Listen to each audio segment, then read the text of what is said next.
అందరికీ నమస్కారం. ఈ వీడియో చూసే ముందు ఒక్క లైక్ చేసి జై శ్రీరామ్ అని కామెంట్ చేయండి. మీరు ఇచ్చే చిన్న లైక్ నా ఛానల్ గ్రోత్ కి ఎంతో సహాయపడుతుంది. ఇక వీడియోలోకి వెళ్ళిపోదాం. భూదేవి కథ వింటే చాలు భూములు ఇల్లు కొంటూనే ఉంటారు. మనల్ని భరించేది భూదేవి, పంచభూతాత్మకమైనది భూదేవి. ఆమె రుణాన్ని ఎన్ని జన్మలెత్తినా తీర్చుకోలేము, కానీ జీవితంలో ఒక్కసారైనా భూదేవి కథను వింటే చాలు. భూదేవి అనుగ్రహం ఎన్ని జన్మలైనా ఉంటుందని పండితులు చెప్తున్నారు. భూదేవి కథను భక్తి శ్రద్ధలతో వినాలి. భూదేవి కథను వినకపోతే మనం మరణించిన తర్వాత స్వర్గానికి వెళ్ళిన నరకానికి వెళ్ళినా అక్కడ నిలబడడానికి కాస్త చోటు కూడా ఉండదు. అందుకోసమైన భూదేవి కథను ఒక్కసారైనా సరే వినాలని పండితులు చెప్తున్నారు. మరి ఆ కథ ఏమిటో ఇప్పుడు తెలుసుకుందాం. పూర్వం ఒక ముసలి అవ్వ తన నలుగురు కొడుకులు కోడళ్లతో నివసిస్తూ ఉండేది. ఆ అవ్వకు దానగుణం ఎక్కువ. అలా దానాలు చేసి చేసి చివరికి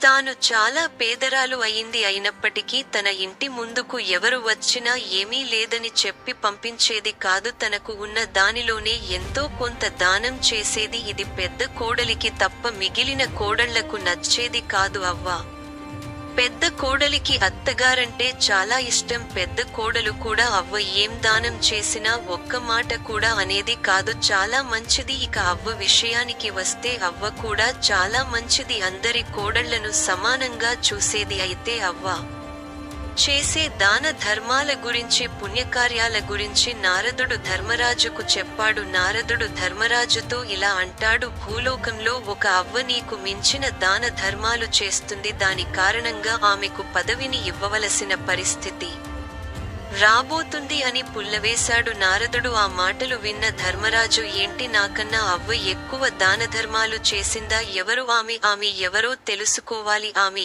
ఏ విషయంలో తనకంటే గొప్పదో తెలుసుకోవాలని ధర్మరాజు స్వయంగా భూలోకానికి వస్తాడు. ధర్మరాజు సామాన్య మానవ రూపంలో ఒక పేదవాడిగా ఆ అవ్వ గ్రామంలో తిరగడం ప్రారంభించాడు. ప్రతి ఇంటి ముందుకు వెళ్లి తన దగ్గర బట్టలు లేవు, కొన్ని బట్టలు దానం చేయండి అని అడిగాడు. కానీ ఎవరు కూడా తనకు సహాయం చేయలేదు. అలా అందరి ఇళ్లకు వెళ్లి అడుగుతూ చివరికి అవ్వ ఇంటికి చేరాడు. కానీ పేదవాడి రూపంలో ఉన్న ధర్మరాజు అవ్వ ఇంటికి చేరేసరికి చాలా చీకటి పడింది. అవ్వ, తన కొడుకు, కోడలు అందరూ కూడా నిద్రపోతున్నారు.